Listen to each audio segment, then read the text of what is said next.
So physical ailments and physical pain. So I had a burning sensation in my shoulder, which I would describe as chronic pain. It was there all day, every day. It never went away. Kept me up and impacted on my sleeping. Yeah.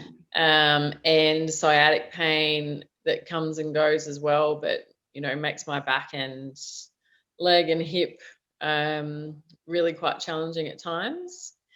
And chronic heartburn, like literally every day, burning esophagus, chewing my lantus on a daily basis, medicating that way.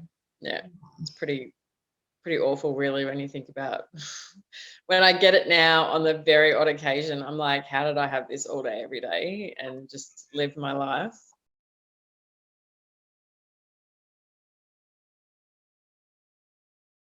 Yeah, so stress levels are pretty much always high in the house, but I think I just wasn't balancing myself with those stresses. I don't think too many of them have necessarily gone away, but I've been able to adapt myself to make sure that I'm doing the right kind of things for me. Yeah.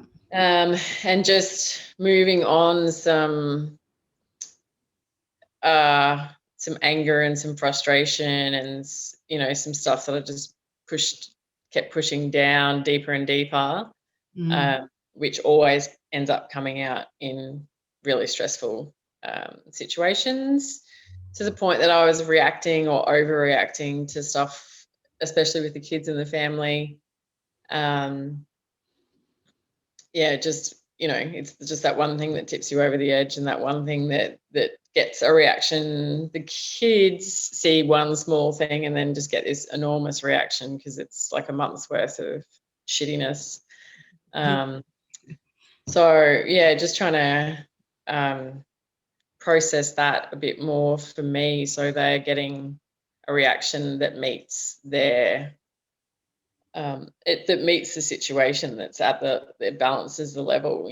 That's not that everything just flies under the radar now and I don't say anything, because I definitely do, but it's not the level of extremity that they were receiving.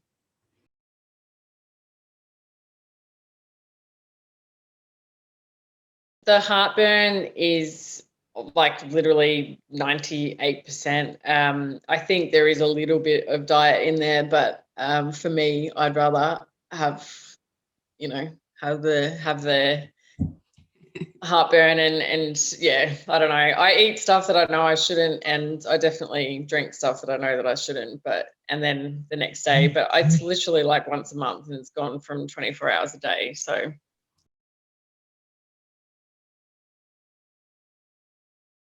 yeah, look, I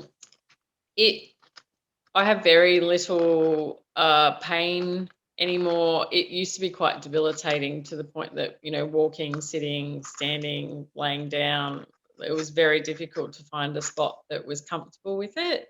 Yeah.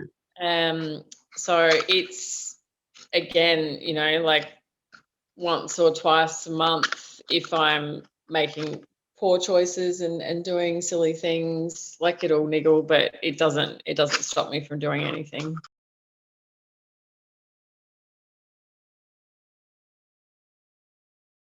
I suppose because I have seen you previously, I was expecting more intense sessions, dipping right down into having to own my emotions, be accountable, looking into myself. I was hopeful. I think I was hopeful that it was going to be the change that I needed. I was expecting, to have to do some self-work. I was expecting you to talk to my hair a lot. What happened was super super deep, intense, deep dives into me and my world and my childhood, my coping mechanisms, right or wrong, looking at situations that I've been in and how that's how it feeds into things that I do in my daily life now. Letting go of a lot of that kind of stuff. I mean, you can't change the past. It's always a great thing to say, but when reality kicks in, you always do navigate back to those behaviours or feel those feelings from a very long time ago. So just addressing them and being able to work through them and keep them, because that they've all fed into me being who I am, but just not shifting blame to that or living in that moment, having that feeling and it being a part of today, but it's a much smaller part of my day.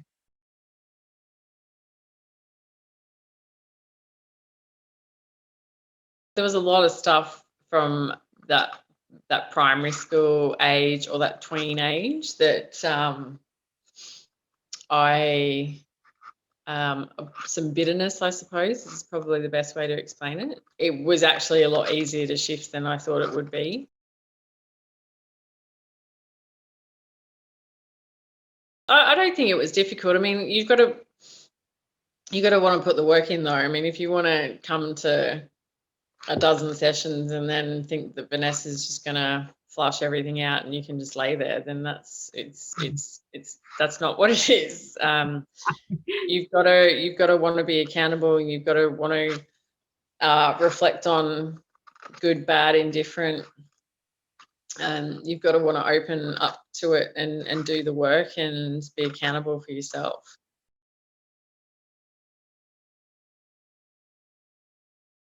I really enjoyed the nurturing realism that you bring to the whole process. You push just enough, I think, to make sure that you're getting you got me where I needed to be. But you just didn't push to a point where it was triggering or anything like that. I think your ability to get to know people, to move on quickly from stuff that I suppose was significant, but we didn't really need to deal with that much. I mean, I was actually quite surprised how quickly we got through the anger side, because my challenges were in the way I was reacting to situations. I thought, oh my God, it's going to take us like months to get rid of my anger because I'm just like this bitter, twisted. But in reality, it really wasn't that difficult. So yeah, your personable approach, the support that you give, the non-judgment as well, because people have got their lives and they've got their stuff, and you very much whatever it has been. So that was pleasant, because it made me comfortable enough to open up and talk to you about stuff that I probably could have kept buried if I didn't feel comfortable.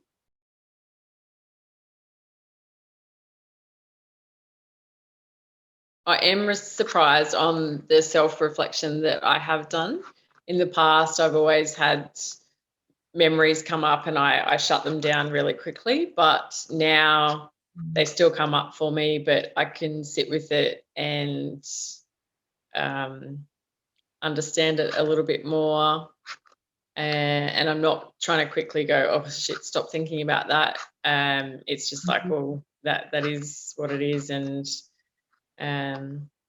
yeah, I think I reflect a lot more on my past now than what I did, and I allow myself to have those memories and those moments. Yeah, I think self-reflection is a beautiful thing. It's very hard to do as well, and it's very easy to just keep pushing it away and ignoring it. But when memories come up, you know, your subconscious or whatever it is definitely trying to get you to reflect on something. And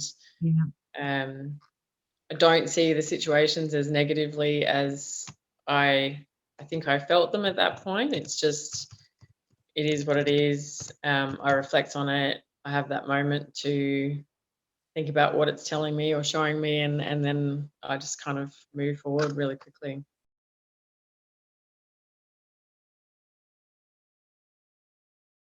I think I'm a lot more relaxed. I mean, that's what I said. Like, we've probably had more stress in the last few months with work and life and madness, that potentially previously would have resulted in me having, like, yeah, just overreactions and almost episodes, I suppose I would have called them, where I just like had full rage for like an hour period where I just couldn't.